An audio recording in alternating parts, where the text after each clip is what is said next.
They say good things come to those who wait. In this episode, we have Tate Siemer with us, who exemplifies the concept that good things come to those who wait, but are also willing to put in the hard work. Let's jump in so you can learn what it truly takes in order to achieve success.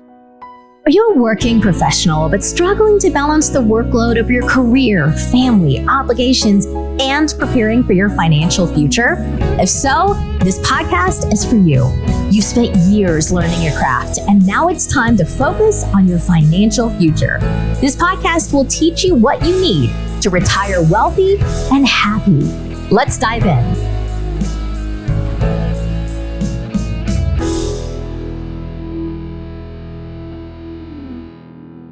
First of all, welcome to the Retire Wealthy, Retire Happy podcast. This is Earl Klein, and my co-host today is Ben Waller. We're excited to have you guys all here. Most importantly, we are really, really excited to introduce a man who I consider to be a very close personal friend, Tate Siemer. Tate and I have, I can't remember. It's been 4 years, maybe 5 years. Yeah, probably 5 years. Yeah. Something like that. I remember the first time I was introduced to you, you had just bought that 12-unit building over on 3600 South, somewhere in there. Yep. And I was doing a 30-unit in Bountiful with a partner who owned the 12-unit next to yours. And I remember you called me. It must have been every month for a year trying to talk me into selling that piece to you. I kept telling you I'd be happy to sell it to you because I didn't own it. So if I sold it to you, everything I made would have been pure profit.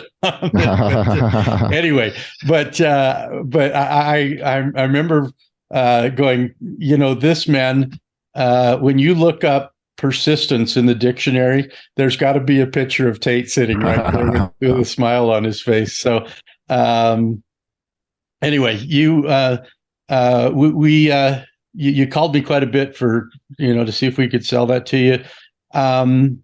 Later, I remember you were in a couple of classes that I was asked to teach, and I remember you sitting there intently. The one that to this day cracks me up. I had introduced the concept that Salt Lake wasn't really a great market to invest in anymore in apartments, and I remember getting a little pushback from you, and then all of a sudden you're like, oh, I see what he's talking about, and I think you have grabbed hold of that, and it wasn't just me. I know that you've had a couple of other mentors that have pushed you to outside markets. So we invest 100% out of state. We're not in Utah at all. But very good. And there's nothing wrong with Utah, by the way. If you're it's a way different market. It got so competitive that it's just that cap rates are super low and affordability is not good, and we can't make deals pencil the way we need them to here to pay our investors the way that we do. And I concur 100% with that. So a few months later, we hung out we went to the Adam Adamson seminar out in Denver. That was it Multifamily Millions or something like that? Raising Money Conference, I think. Yep. The Raising Money Summit, I want to say. Is that one of those? Yeah. Anyway, we hung out there. You got a coach at the time. I think it was Adam was the first one that coached you. And I think your business from there just took off. Today, I mean, from 12 units, 6 years ago, 5-6 years ago? About five, about five. And today, what's your total today? We're at 595 units. We have 7 different apartment communities, 4 in Columbus, Ohio, and 3 in Oklahoma City. We're about to buy another one in Oklahoma. Actually, 2 more we're under contract on, and 1 in the pipe in Columbus. So we love those markets. They're just great cash flow markets, very affordable, but there's also a fair amount of growth going on, and the employment diversification and unemployment is very low. So, so about somewhere close to the high 50 million, $58, $59 million in assets under management right now. And we did that in about 18 months. All the properties that are in our portfolio, we bought within 2 years, let's say. We want to talk a little bit later about how you scaled up to do that, because that's very, very impressive. So, Ben, thank you. Tate, we'd love to hear. We already talked about this a little bit before we started the podcast, but would you be willing to share with our listeners like how you got started in real estate and maybe what you did before you got into multifamily? Sure. Yeah. Originally a photographer by trade, and was a professional ski photographer here in Utah for about 10 years. And then I was also a wedding and portrait photographer when I wasn't shooting outside. So that was my first real foray into having my own business, running my own business. I was a solopreneur doing that. And it was a grind, man. Like, this is a very competitive market for things like weddings. The predominant religion out here is big on that sort of thing. And there's a lot of photographers, and they drive prices down. And so I was really grinding it out on a financial level. And I was at a buddy's house, and his roommate was talking about how he was flipping a triplex in Sugar House, which is a nice part of Salt Lake. And I was like, "You're doing what? Like, how do you do that?" That had never occurred to me as a possibility before. So long story short, this was 2006, and he was in a real estate investing course, like real basic fundamentals of real estate investing, kind of entry level. And I joined that course and started buying properties and flipping them. And then I got my real estate license, and I did a few, 6 properties on my own. And then I was representing other investors. And then the crash happened in 2008, and we lost all of our funding that we were using. And it kind of retired me from real estate temporarily. And I wasn't in love with it back then. Single family is tough. And as so many people here know, and so I went back to photography for a little bit, and then, quickly, well, not quickly, but in 2011, my current partner, Carl, who was my original boss in photography, he came to me and said, "Tate, we've got some money here, and I've got some skill, and you've got some skill around flipping. What if we started flipping houses?" And I was like, "Dude, no way. I'm never doing real estate again." And but he quickly talked me into it. I love working with Carl, and it was an easy call. And we started flipping houses. This was 2011, and we went at it hard and heavy as we could. And we thought that the smart thing to do was use as much of our own money as we could and use as much of our own time as we could. And so we GC'd our own jobs and really use credit lines and stuff to fund. Back then, Facebook was a thing, but not nearly what it is now. And LinkedIn wasn't around, and podcasts weren't really huge yet. So, and RIAs weren't really big yet either. So there was a lack of education for me and for us. And we didn't go out and seek the mentorship and education that we needed to really scale single family. And so 7 years into it, we kind of hit a wall and started to look for other options. And so we started looking at other commercial deals. Land entitlement deals was what we went to first. And we would buy individual parcels of land and that were zoned for high density projects like multifamily. We would have an architect plat out the site, and then we would sell the permitted plat project to a builder or developer. And we did that a number of times and did well with it.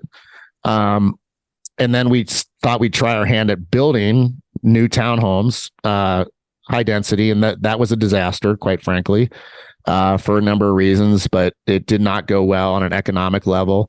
Only 2 deals that we've ever lost money on. And so we ended up having a 12-unit apartment here in South Salt Lake City. Hey, Tate. Yeah. You're sharing a lot of great information here, and I think there's some nuggets we could pull out for our listeners. Yeah. You're talking about doing single family flips. You're talking about entitlement deals, and you're talking about new development. And right? then apartments, right? And then apartments. So 4 different things, and all of those are different. And in my opinion, they all carry a different level of risk.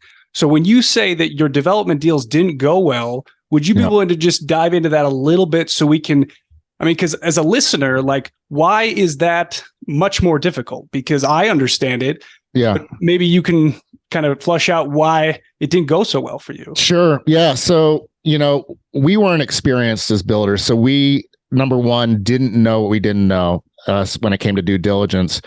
We had a builder that was recommended to us by the guy that sold us these projects. And that builder was a disaster. And we didn't realize how bad things were until about 6 months in, when they had skimmed the budget. They had messed up a whole lot of stuff physically, and they just weren't competent. And they were also not honest. So we ended up having to fire them. We ended up in a legal dispute with them. They put the projects back like a year. So they took way longer than they should have, and they cost way more than they should have. And so I would just say this to answer your question, Ben. The risk in these deals was what we call construction risk. And what that means is the minute you break ground on something and you've hired a builder to do this, you are in the hands of that builder. And that builder needs to literally put about 100 balls in the air, because there's so much to do as a builder to coordinate, right? And if they don't know what they're doing and don't really care a whole lot, it's a recipe for disaster. So, and like the amount of moving parts in that equation, once you break ground on a project, is so massive. So there's so many pieces that can go sideways. And, it was that's basically it. And on top of that, we were building spec project, and spec is short for speculative. So we didn't have any income off these properties because they weren't built yet. They weren't rentals, right? So we were out on a limb on these things, and we knew about a year and a half into them that we were going to lose money, but we still had about a year to go on building them. So we went to work every single day, worked as hard as we could, knowing that at the end of the process, we were going to lose. Wow. It was really, really challenging. I learned a lot about myself and my resilience. And I learned the power of faith, like not religious faith necessarily, but faith that things work out. And in my life, they generally always have. And so I had to lean on that because it was a dark place to be in. And quite frankly, it was just a dark place to be in. And so, yeah, we sweated through it, got them sold finally, lost our money, took our hit, and just kept going. We failed forward. We started buying more smaller apartments. And then I joined a coaching mastermind with Corey Peterson, the big kahuna out of Phoenix. And he taught me how to go after large scale properties and gave us a lot of confidence, and also offered us partnership if we found something. So it gave us the ability to go out and really change our model and go after 150 unit type projects. And that has been our path ever since. We've done absolutely nothing other than apartments. We've focused on nothing other than apartments. We know to stay in our lane right now, and we love it. We love this space. The advantages of commercial multifamily are immense. And but yeah, I'm getting a little ahead of it, but that is essentially what happened with those new builds. That's awesome. Thank you for sharing that. It's the hardest thing professionally I've ever been through. Yeah. So Corey Peterson, was that after Adam Adams seminar? I think it was, wasn't it? It was. Yep. I was in his mastermind for about a year. Yeah. Very good. And look, that shortened our timeline from what probably would have taken us 3-4 years to figure out for ourselves down to 6 months to a year. And that is the power of coaching, paid masterminds. Well, and that's one of the things we should just touch on here, Earl, is that we've talked in other episodes about if somebody doesn't have a ton of money and they're starting out on their investing journey, one of the best places to put your investment dollars at the beginning of your journey is in yourself. Yeah. Invest in yourself and the knowledge that you need, because you're saying right now that it shortened your learning curve substantially, right? Yeah. And, the first acquisition fee more than paid for the coaching and the mastermind. And not only are you shortening the timeline, but you're gaining long-term partnerships. You're gaining a track record. You're getting that first deal done. And that first deal is always the hardest, the first big scaled up deal. Michael Blanc calls it the law of the first deal. It's like the hardest deal you'll ever do. And it's the most important deal you'll ever do. And once you get it done, things start to roll. Like everything starts to get easier. People know that you're on the map, right? Brokers know that you just bought property, so they bring you stuff. Equity partners, investors you're on the map with them. So, having a paid coach, like if somebody came to me and said, Tate, I've got 25 grand. I want to invest in real estate. What should I do with it? I'd say the same thing you just said, Ben. Like invest that in a high level paid coach, mentor, or mastermind. Tate, that's so funny. I used to coach for quite some time. There was a number of gurus that I was on a speaking tour for a while. Yep. And invariably the students would come to me and they're like, I used to have $50,000 until I went to the bus tour and then they sold me this other package and I ended up with absolutely nothing to invest. Yeah. And in the beginning, I used to kind of laugh and not laugh, but I'm like, oh my gosh, I feel bad for you guys. And the longer I coached, the more easier it became for me to look him right in the eye and say, you don't realize this now, but he did you the biggest favor in the world because you now have to take this program seriously. You have to hold your feet to the fire and you have to continue to push forward because you have no other options at this point. If you're going to continue to learn to invest, you have to take what we're teaching you and learn to go raise money because you don't have that money sitting there that you were kind of relaxing and relying on all this time. So, Earl, I'm hearing you say that there's work that has to be done. Is that what you're saying? Yeah. You know me, I'd never say that, right, Ben. Life has always been easy for me. You guys know that. No, I'm just kidding. Good jokes. Yeah. But Tate, you'd agree, right? There's a lot of work that you had to do. Oh yeah. This is work. Like anybody that purports this to be easy is not being honest, or they're very, very lucky. But and I have one-on-one clients that I coach and I'm starting a mastermind, and the value that I can create for these guys, I can find, I'm out finding them capital partners. I'm out finding them sponsors. We're partners.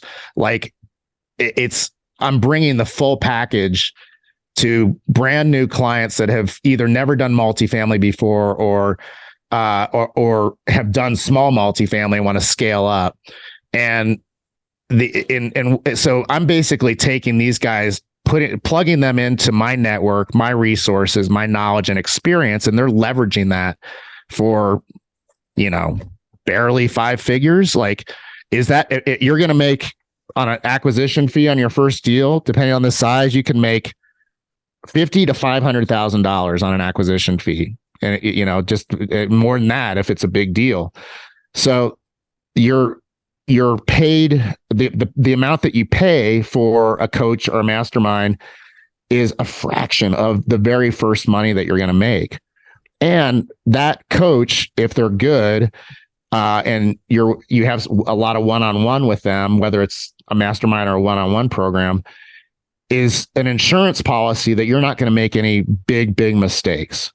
And that's the coach's job, is to be looking over your shoulder at every point in the process and helping you get that first deal done. And so our mastermind is focused really, really like laser focused on doing deals and mostly doing first deals.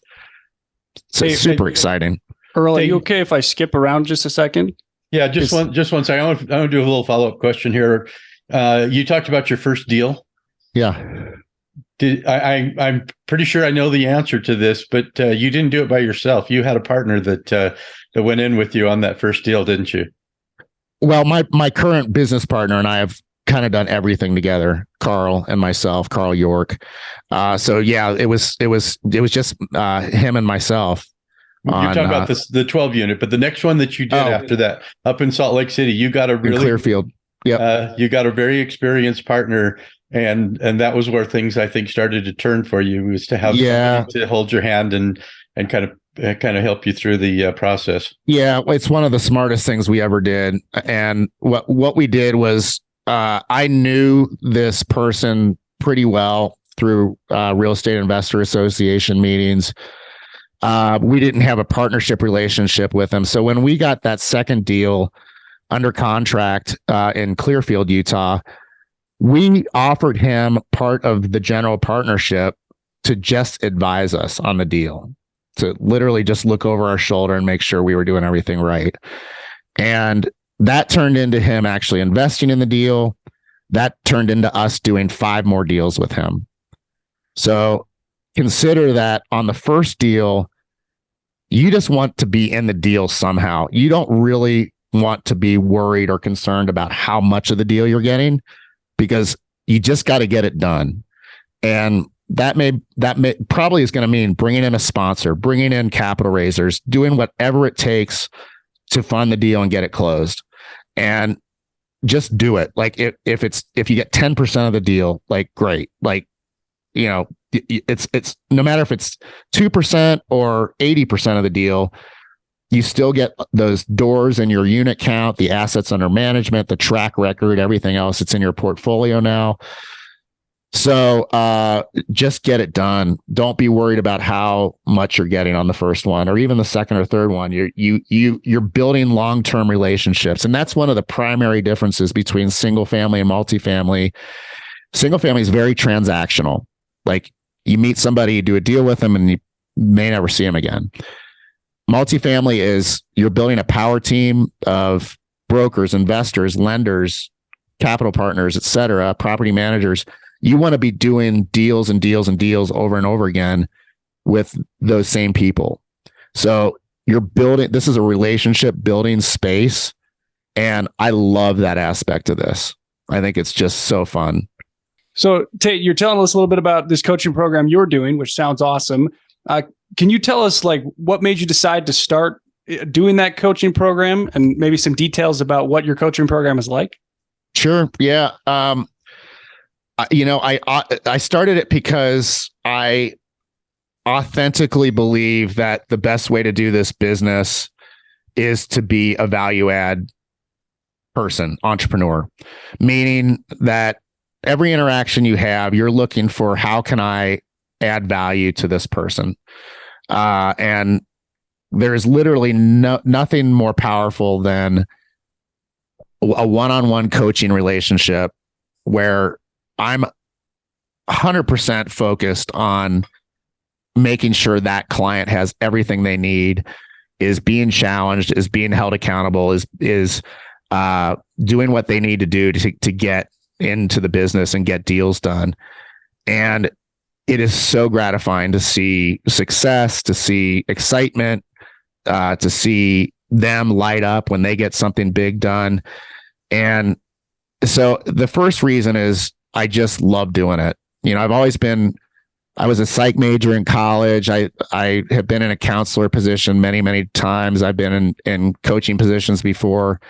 And I'm kind of like, it's one of my kind of natural superpowers, if you will, is one-on-one helping people. So I basically have a number of one-on-one clients now, and I can't do anymore. I don't have time. So the mastermind is a way of kind of scaling that up and bringing people in that, first of all, are a great fit for the culture that we're creating. That's super important. You don't want to let anybody in a mastermind that's not going to succeed. So, because that word spreads like, I joined a mastermind, I didn't get anything done. That's on them, but it reflects on you, right? So, it's a small, intimate group. I'm probably going to cap it at 15 to 20 people. We'll meet in person twice a year. We'll be doing mastermind retreats in cool places twice a year. We meet as a group twice a week on Zoom meetings, once for coaching and question and answers, and the other for networking and masterminding. And then they get a once a month check-in call with me. They have access to all of my resources as far as documents and contracts and scripts and templates and everything. And they have the ability to include Carl and myself as basically advisory partners in their credibility kit and their company profile. So we have that kind of built-in partnership there to build their credibility and track record right out of the gate. And then they have the ability to partner with us on deals and partner with my partners and my sponsors.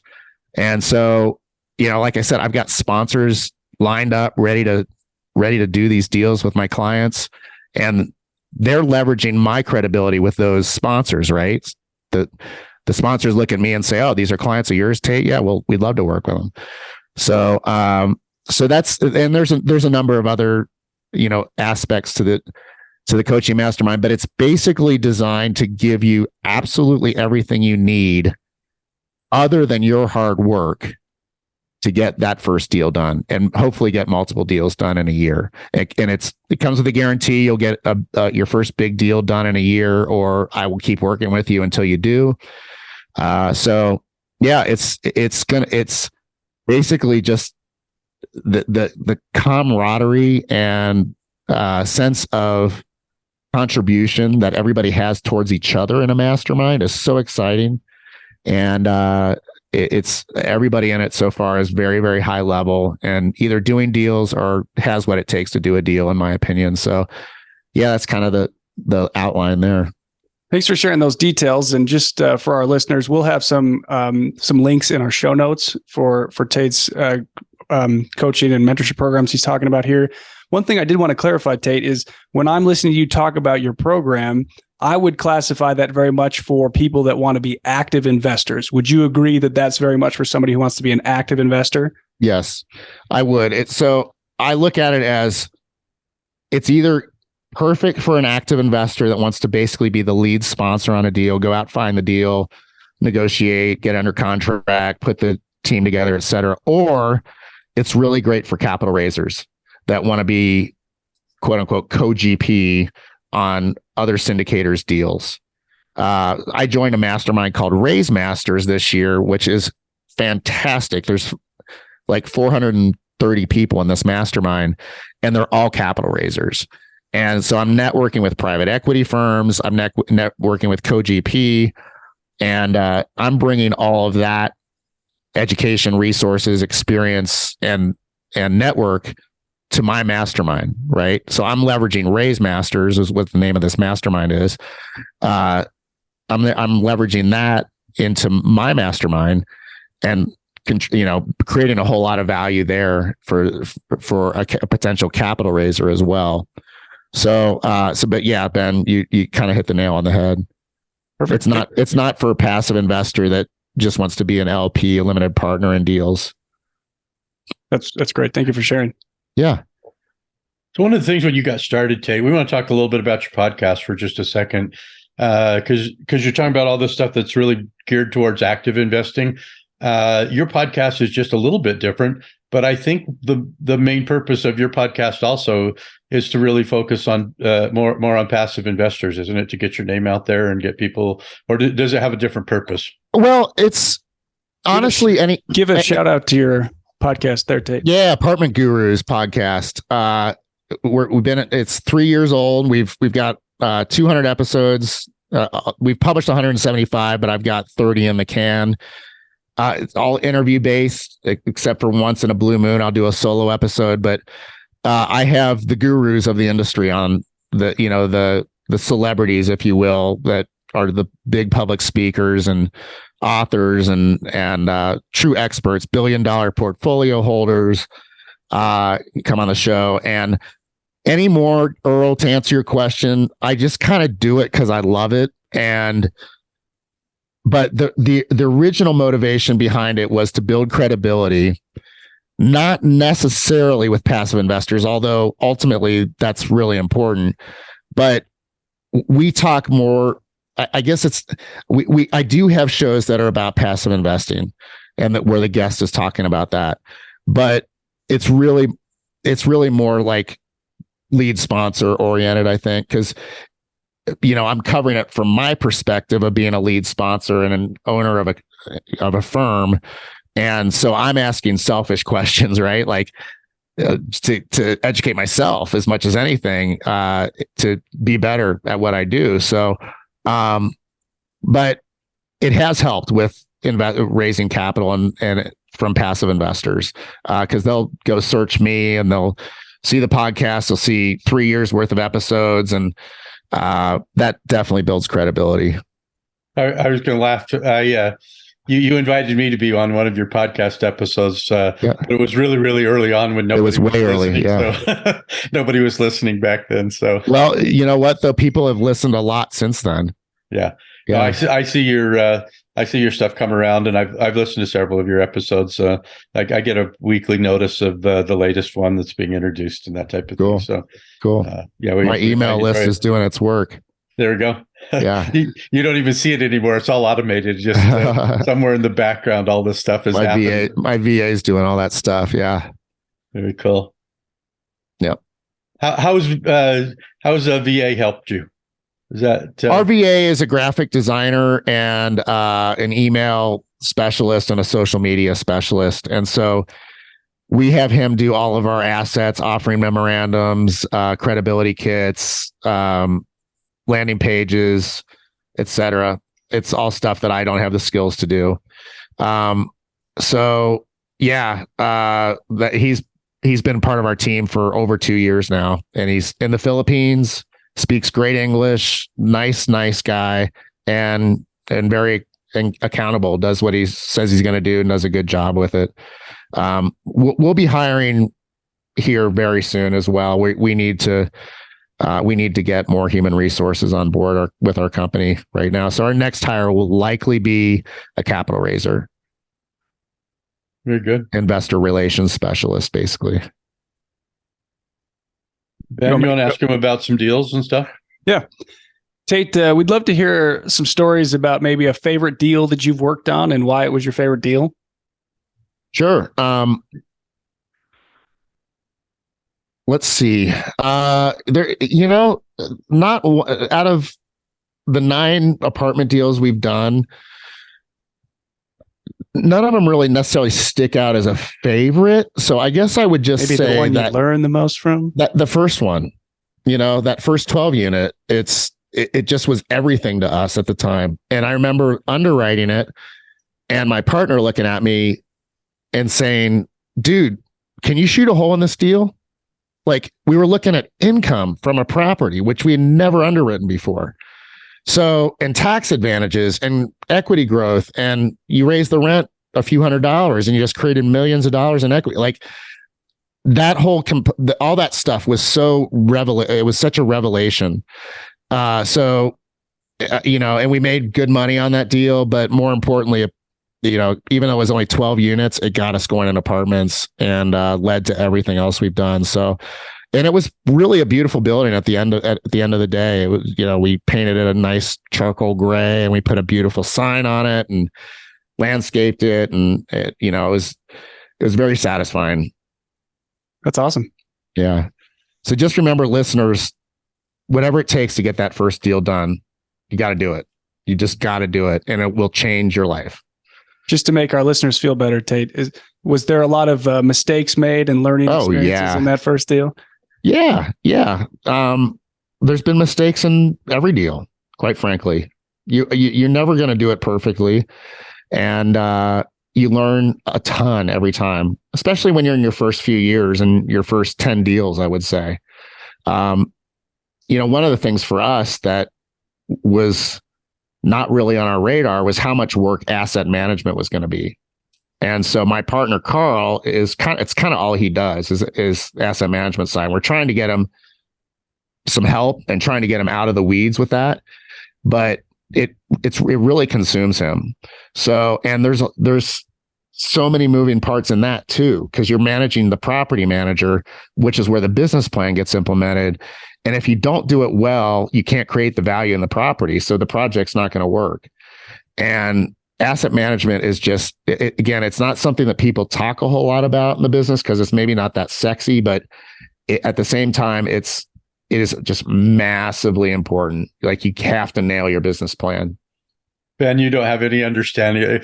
We joke with Ben, if there's something that keeps him awake all night long, is that I just don't think we have complete control over our asset management. And even worse than that is because I think asset management, we're kind of getting that tied down. But construction management, just trying to keep a handle on costs and keeping things moving forward. And he spent the whole weekend. I spent about 3 hours with him on Saturday designing just a spreadsheet to try and help us better keep track of costs and contractors and things like that. Just because, even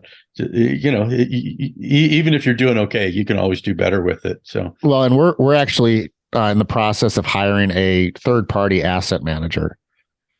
So that really is a thing, and we found a great one that we're hoping will take over most of our properties and get Carl out of that business, because I need him to help me run the company.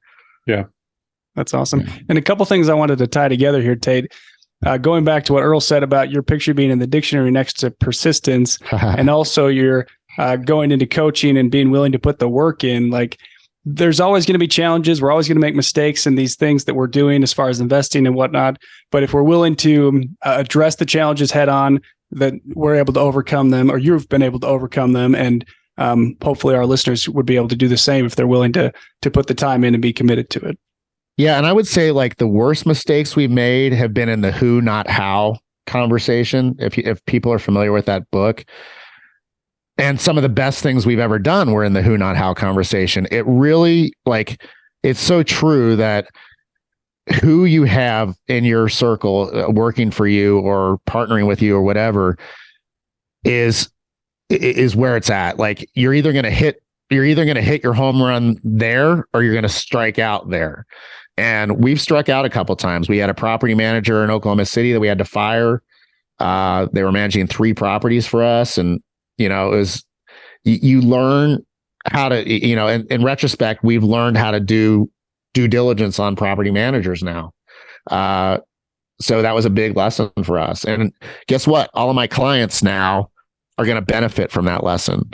So we know how to vet property managers. We know how to vet construction managers, and that we didn't know that going into it. Right. So, it's when you get the who, not how right, things go really well. When you get the who, not how wrong, it's about impossible to make things go well. Which you told us with your contractor on your development deal, right? Yeah. It was a bad who, not how call. So I want to switch gears just a little bit here. We all know that the market has changed drastically in the last 6 months. I know that in talking to you a year or so ago, you had talked about some of your focus as being not so much on value play, and that you were focusing more on long-term holds in anticipation of what was potentially coming. How has the market affected you, and what do you see going forward?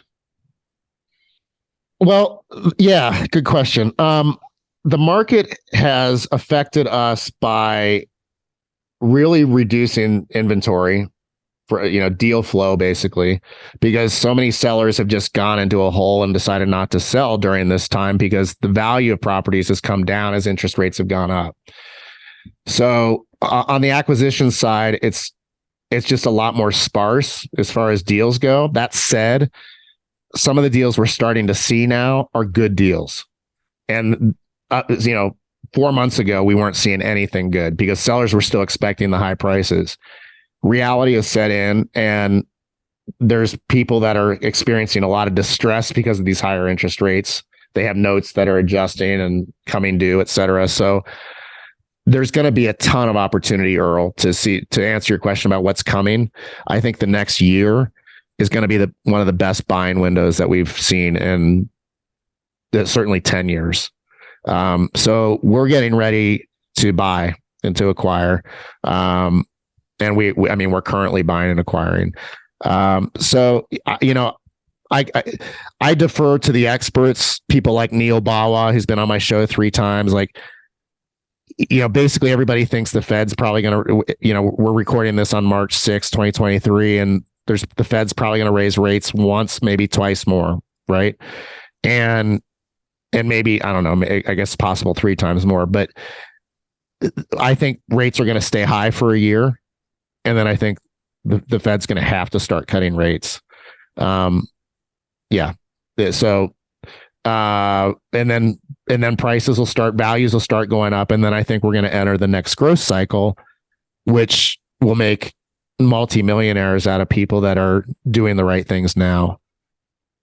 We tend to agree. I think I personally see interest rates as there's a difference between short-term rates, which the Fed is controlling, and long-term rates. And the reason that they push short-term rates up is because they have to get a control of inflation. Right. And inflation is what drives those long-term rates. And so I don't know if you're seeing this, but the last couple of deals that we've looked at, our long-term rates are actually starting to come down, or at least stabilize a little bit. Yeah. And we just see the next year or so, if nothing else, there's been a little bit of a shock to the system. Yeah. I see a lot of people that are saying, yeah, we're getting out of multifamily. We're going to go do storage facilities, or we're going to go do mobile homes or something where they get their cap rates a little bit higher, and nothing wrong with that. I personally, I've done multifamily for so long. I don't want to have to go chase something else. And my experience is, if you stick around, there will be good deals that will evolve to a whole bunch of better deals in the very near future. So I agree. That's kind of our philosophy. And I think that sounds like that's what you guys are saying also. Yeah, I totally agree with everything you just said. 100%. So I want to ask you really quick. You mentioned earlier that you studied psychology. I'm curious. How do you deal with personality profiles a lot? Do you put any stock in that at all? I don't deal with them a lot, but I do put stock in them. You mean like the disc analysis and stuff like that?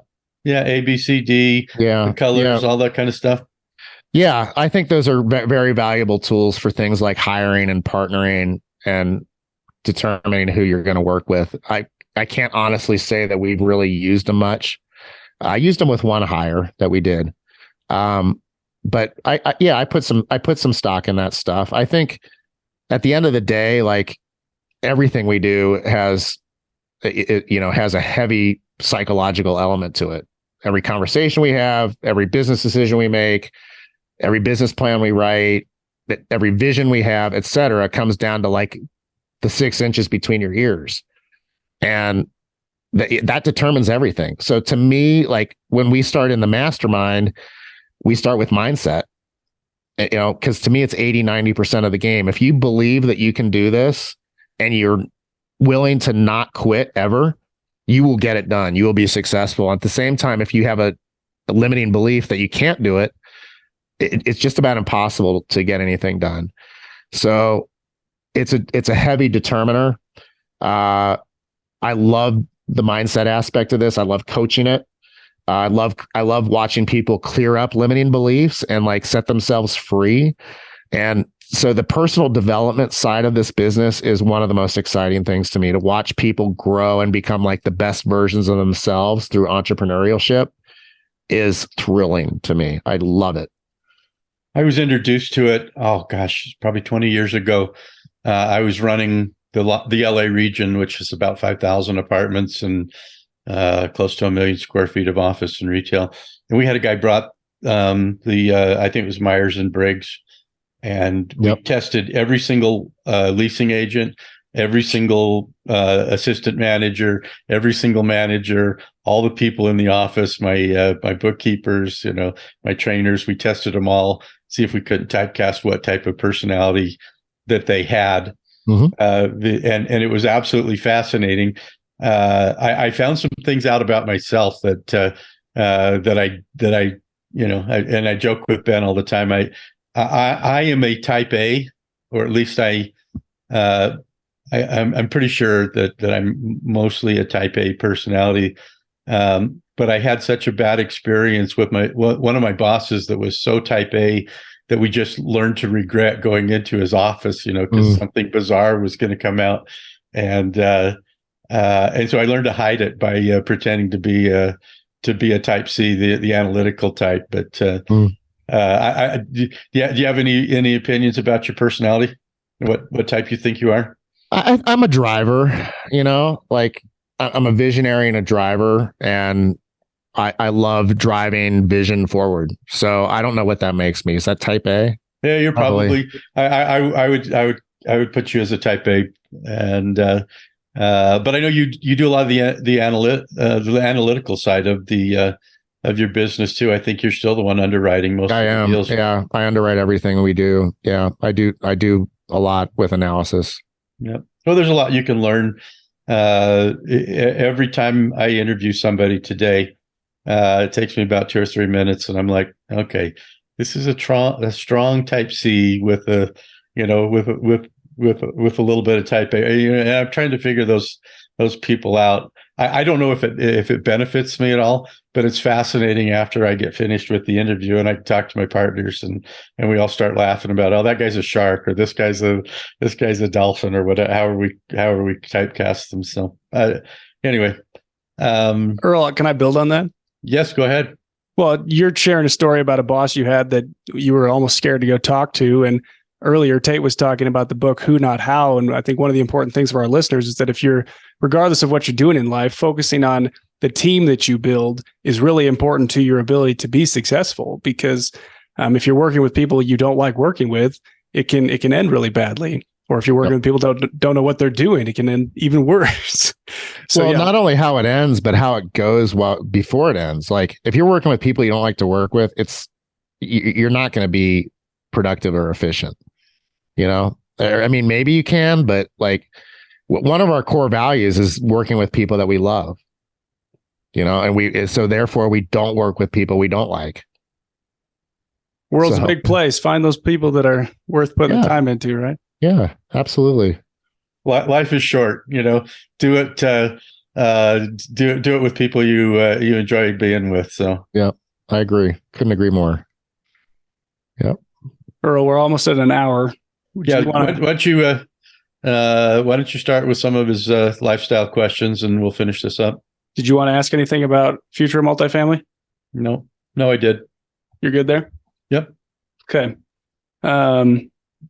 Tate, we do what we call the Final Four. Before I jump into that, is there anything that you wanted to cover on this podcast we haven't asked you about? I think a lot of people, and this kind of gets back to the mindset thing, but a lot of people wonder like how to get started being successful and, building portfolios so that you can become a multimillionaire. And I really think that it starts with, and I don't want to get woo-woo or overly psychological here, but it starts with like honest assessment of your hangups, your limiting beliefs, anything like in the psychological world, like any wounds that you have, like trauma that you haven't cleared up, issues that you haven't cleared up, addictions, etc. You got to clean that stuff up first. And if you do, it will pay off in droves. Or maybe not first, but during. Like that personal development piece is so key. If you want to succeed in any entrepreneurial venture, you have to become a better version of yourself, ideally the best version of yourself. And it's an opportunity. To me, it's super exciting because it gives me a reason, like a very good reason to be the best version of myself for our investors, for our residents, for my partners.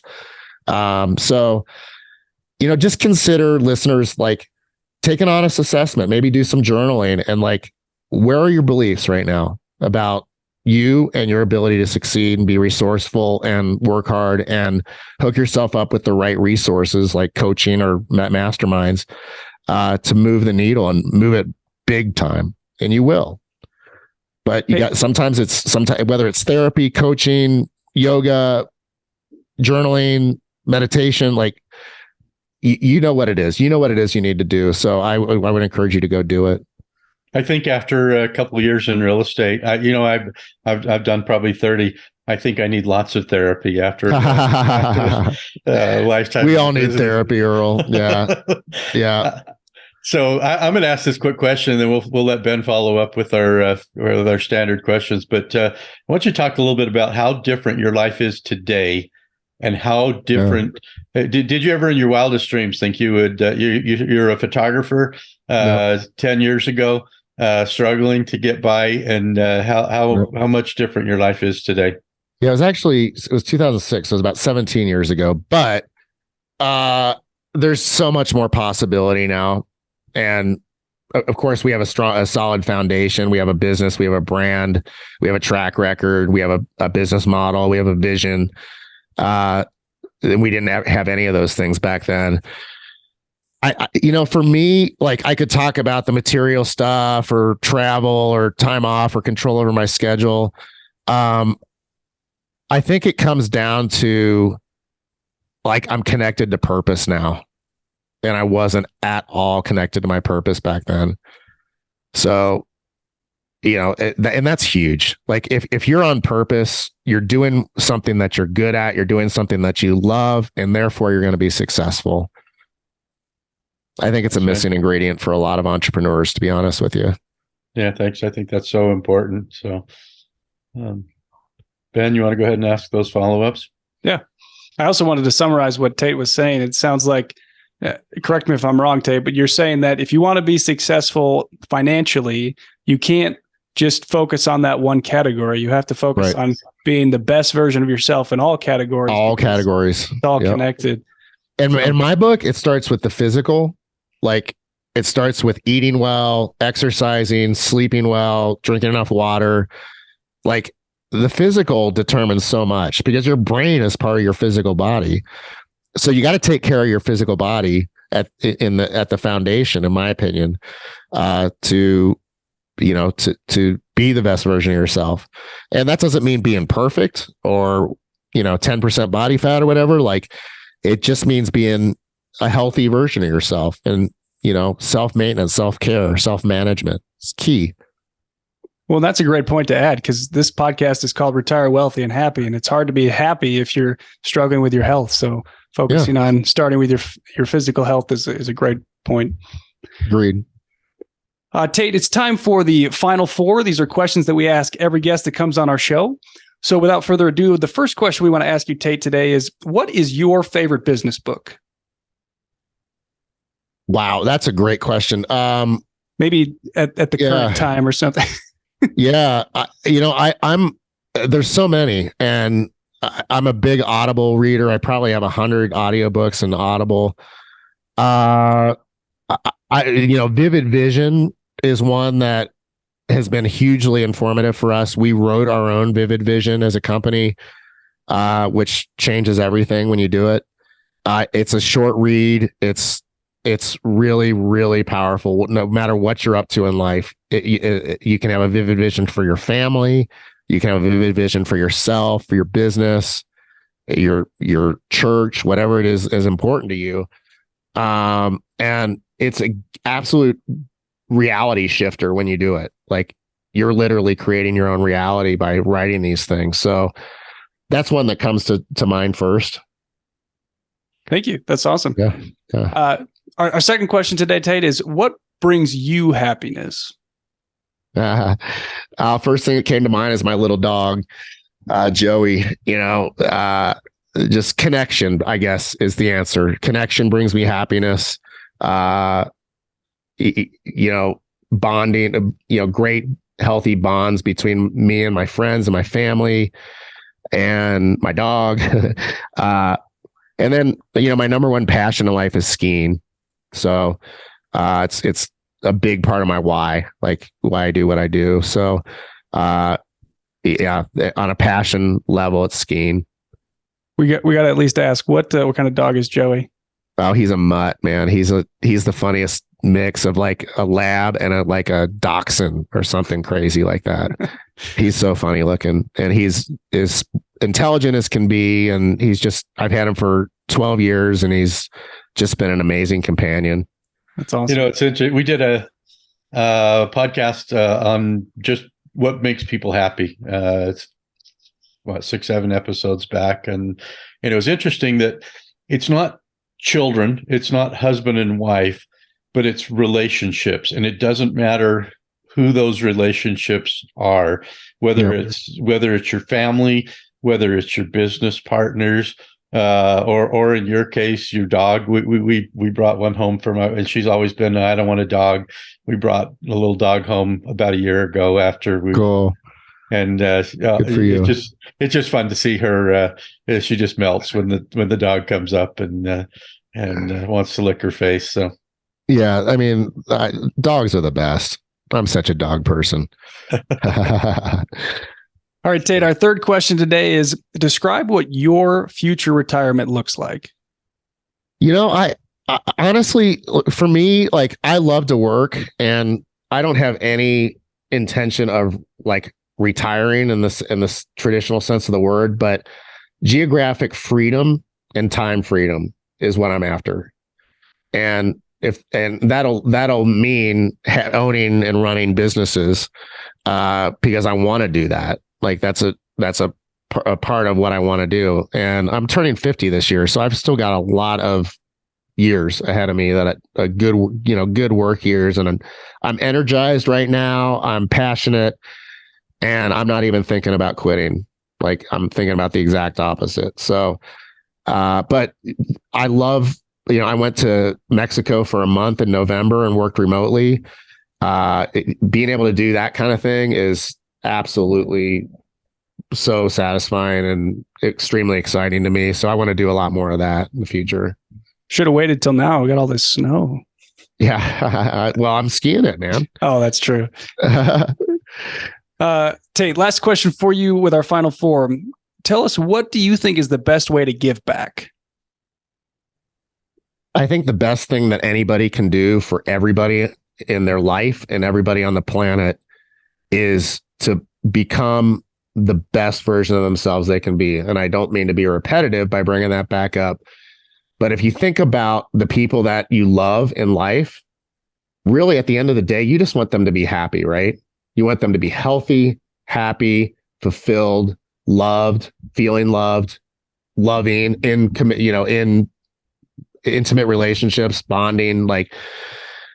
And so I think however that looks for each individual is going to be different, obviously, and the manifestation of what that means is going to be different.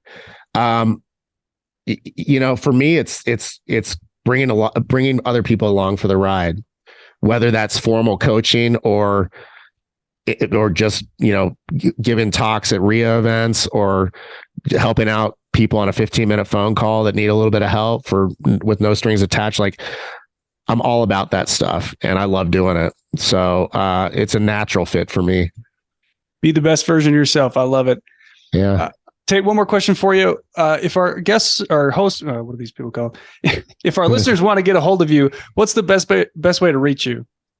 Yeah. So investwithgreenlight.com is a good way to reach me. And there's forums there. There's links to reach out to me. And I'll go ahead. Yeah, just investwithgreenlight.com. I won't complicate it. So check that out. We'll put a link in the show notes for our listeners. Yep. Perfect. Hey, Tate, thank you so much for your time. We appreciate you. I consider you a really close friend. Look forward to speaking with you on a panel again. We've done several of those in the past, and it's always a good time when, at least it is for me, when we get together and share and. Yeah, and I enjoy that a lot. So it is for me too, Earl. I consider you a mentor, and I look up to you. Somebody that you've been doing this for a long, long time, and all your experience and everything. I totally appreciate you. Well, you don't mentor very many people for very long before one of them just surprises. And I don't want to say surprises you, but they greatly exceed where you're at. You mentor people, and And, we always hope that with our kids, right, that they'll go on and do bigger things than we did. And, and when you see that in people that you may have had a little, a little bit of help along the way, and all of a sudden you wake up one day and they're doing huge things. And I see that in you. I see that you've taken little bits of pieces and just magnified that tenfold. So congratulations to you for all your efforts. I appreciate that. Thanks, guys. Thanks for being with us, Tate. Thank you. This was a true joy and an honor to be on your show. Thank you so much. We appreciate it. Hope you got value from this episode. And if you have a minute, then take the time to leave an honest written review for the podcast, because we take those reviews seriously and it'll help us serve you better on the next episodes. And most importantly, be sure to start taking action so you can control your financial future today.